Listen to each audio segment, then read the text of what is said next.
Knife வந்து original. அதனால sir நானே பண்ணுறேன் சார். அப்படி பார்த்தாரு, இப்படி குத்துவேன், அப்படி பிடிப்பார்.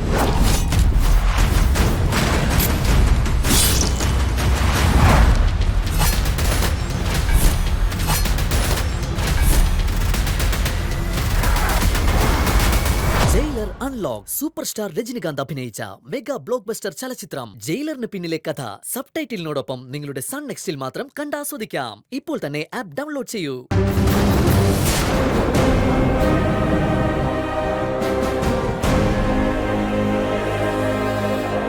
ബോഡി ഹോസ്പിറ്റലിലേക്ക് കൊണ്ടുപോയി സാർ. പോലീസിനോട് പറഞ്ഞു. എന്നാലും സാറിനെ ഇൻഫോം ചെയ്യാൻ വേണ്ടി ഞാൻ വിളിച്ച.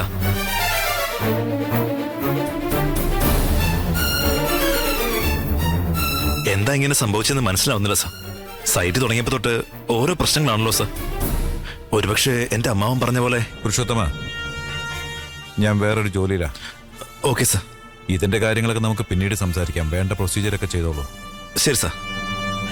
മരിച്ചയാളുടെ ഫാമിലിക്ക് ഒരു സെറ്റിൽമെന്റ് കൊടുത്ത് അതും തീർക്കണം.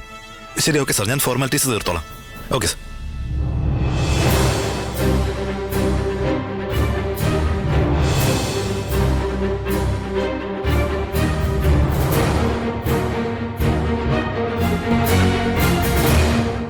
Okay, bye. ബൈ.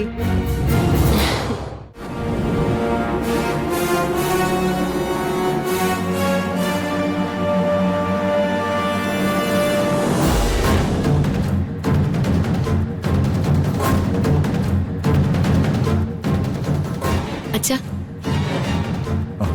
എന്തു പറ്റി അച്ഛാ? അച്ഛനെന്താ വല്ലാതിരിക്കുന്നേ?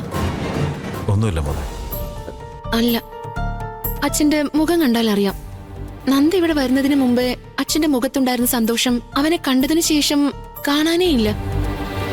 എന്താ കാര്യം അച്ഛാ? അച്ഛന് നന്ദയെ ഇഷ്ടായില്ല അല്ലേ? അച്ഛാ, എന്താ അച്ഛാ? അച്ഛൻ കാര്യമായിട്ട് എന്തോ ആലോചനയിലാണല്ലോ. ഞാനൊരു കാര്യം ഫ്രാങ്ക് ആയിട്ട് പറഞ്ഞോട്ടെ മോളെ.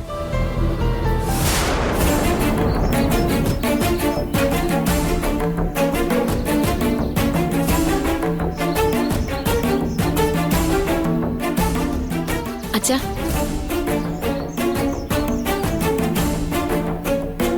അച്ഛാ. എന്താ മോളെ? എന്താ അച്ഛാ? എന്താ പറയാനുണ്ടെന്ന് പറഞ്ഞിട്ട് ഒന്നും മിണ്ടാതെ നിൽക്കുക. നന്ദേ അച്ഛന് ഇഷ്ടായില്ലേ? ഇഷ്ടപ്പെട്ടു എന്ന് പറയാൻ പറ്റില്ല മോളെ. അപ്പോ അവന് ഇഷ്ടായില്ലേ? എന്താന്ന് വെച്ചാ തുറന്നു പറയച്ചാ. എനിക്കൊന്ന് അന്വേഷിക്കണം മോളെ. നന്ദൻ നല്ലവനാണെന്നാണോ? അതെ. ഞാൻ പറഞ്ഞില്ലേ അച്ഛാ, അവൻ വളരെ നല്ലവനാ. എന്നാലും നമ്മളൊന്ന് അന്വേഷിക്കണ്ടേ മോളെ? അപ്പൊ ഞാൻ പറയുന്നതിൽ അച്ഛന് വിശ്വാസമില്ലേ? നന്ദയോടുള്ള സ്നേഹം കൊണ്ട് നിനക്ക് അവൻ നല്ലവനാണെന്ന് തോന്നും. അയ്യോ അല്ലച്ചാ, എനിക്ക് അവനെ നന്നായിട്ട് അറിയാവുന്നതാ. ആയിക്കോട്ടെ, ഞാനും ഒന്ന് അന്വേഷിക്കണ്ടേ മോളെ? മോളെ, ഈ സ്നേഹിക്കുന്നവരുടെ കണ്ണിൽ എപ്പോഴും വൈരക്കല്ലും ഉപ്പുകല്ലും ഒക്കെ ഒരുപോലെ തോന്നുക. അതുകൊണ്ട് അത് അന്വേഷിച്ചാൽ മാത്രമേ വ്യത്യാസം എന്താണെന്ന് മനസ്സിലാവൂ. കണ്ണു മൂടിക്കെട്ടി നമുക്ക് പ്രണയിക്കാം, പക്ഷെ കല്യാണം കഴിക്കുമ്പോൾ അങ്ങനെയല്ല. അതുകൊണ്ടാണ് മോളെ ഞാൻ പറഞ്ഞത്, എനിക്ക് കുറച്ച് സമയം വേണം. ശരി അച്ഛാ, അച്ഛൻ പറഞ്ഞതുപോലെ സമയം എടുത്തിട്ട് മതി. നന്നായിട്ട് അന്വേഷിച്ചോളൂ അച്ഛാ. അവനെ കുറിച്ച് എത്രയ്ക്ക് അന്വേഷിച്ചാലും നന്ദയെ കുറിച്ച് മോശമായിട്ട് ആരും പറയില്ല. അതുകൊണ്ട് അച്ഛന്റെ മറുപടിയും ഈ കാര്യത്തിൽ പോസിറ്റീവ് ആയിരിക്കുമെന്നാ ഞാൻ പ്രതീക്ഷിക്കുന്നത്. നോക്കട്ടെ, എനിക്ക് അതിന് എന്ത് ഉത്തരം കിട്ടുകയെന്ന്.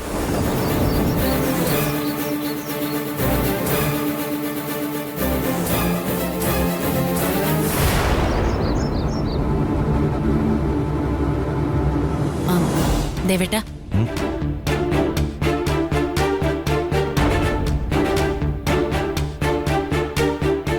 ഏട്ടൻ അനാമികയോട് സംസാരിച്ചത് ഞാനും കേട്ടു.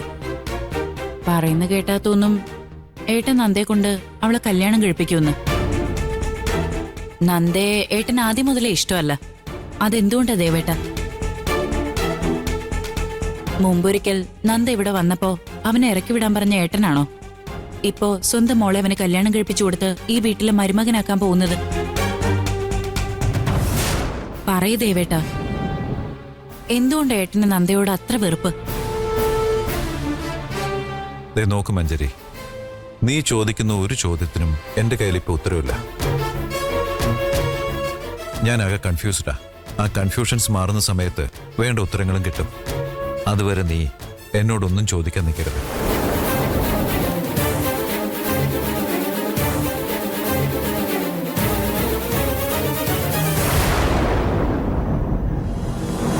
ആ സർ.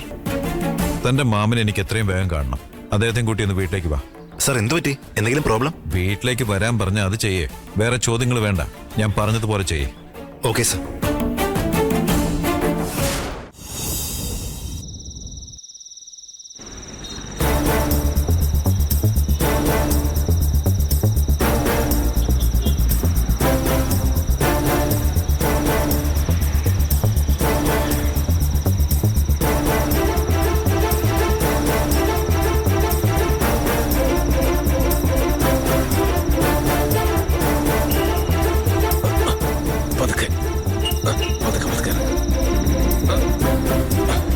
നന്ദാ, കൽപ്പനേ, ഒന്ന് സഹായിക്കേ. എന്താ ഏട്ടാ? അയ്യോ പതുക്കെ. അയ്യോ അച്ഛ, അങ്ങനെ എന്ത് പറ്റിയത്? സൂക്ഷിച്ചിട്ട് സൂക്ഷിച്ച്.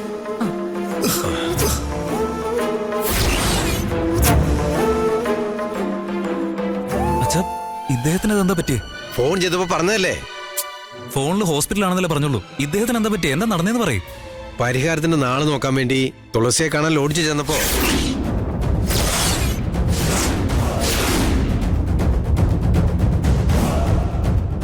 ഇദ്ദേഹത്തെ ഹോസ്പിറ്റലിൽ കൊണ്ടുപോയി വേണ്ട ട്രീറ്റ്മെന്റ് എല്ലാം കൊടുത്തിട്ട് നമ്മുടെ വീട്ടിലേക്ക് കൂട്ടിക്കൊണ്ടുവന്നാ. എന്താ ഏട്ടാ ഈ പറയുന്നേ? നിങ്ങളോട് പറഞ്ഞാ മനസ്സിലാവില്ലേ? ഇതൊക്കെ എടുത്ത് എന്തിനാ തല വെക്കുന്നത്? എന്താ കൽപ്പന ഈ പറയുന്നേ?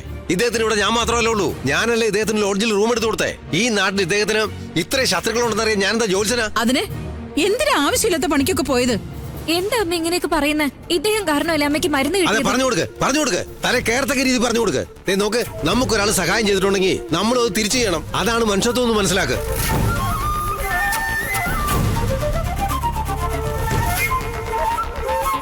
ഇദ്ദേഹത്തിന് ലോഡ്ജ് വെച്ച് എന്താ സംഭവിച്ചെന്ന് അറിയാൻ വേണ്ടി ആ പോലീസുകാര് എന്നോട് തലങ്കും മലങ്കും ആ ചോദ്യം ചോദിച്ചത്. അവസാനം എന്താ പറഞ്ഞെന്നറിയോ? ഇദ്ദേഹത്തിന് സുഖമാവുന്നവരെ ഞാൻ തന്നെ നോക്കണമെന്ന്. അതിന് നിങ്ങളെന്താ ഉത്തരം പറഞ്ഞത്?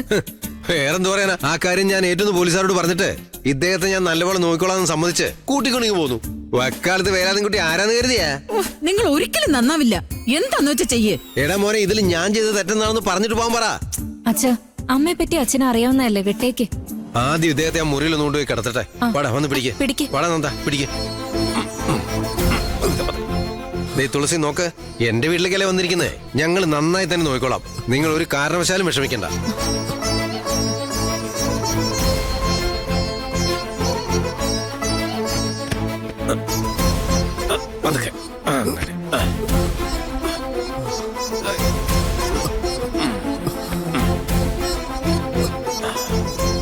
ഇത് സ്വന്തം വീട് പോലെ കരുതിയാൽ മതി. ഒരു കാരണവശാലും വിഷമിക്കണ്ട. എടാ, കുറച്ച് വെള്ളം എടുത്തിട്ട് വാ. ശരി അച്ഛാ.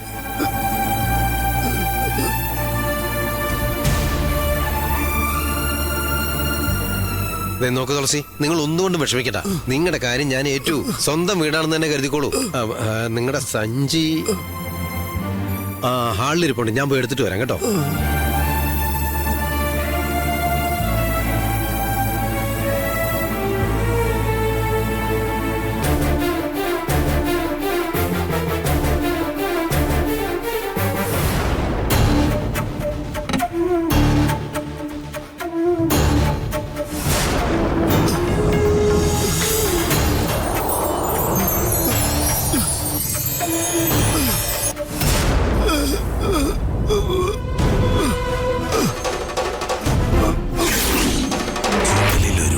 വിശേഷപ്പെട്ട നക്ഷത്രത്തോടെ പിറന്നവനാണ് ആ ഏഴാമത്തെ ആൾ.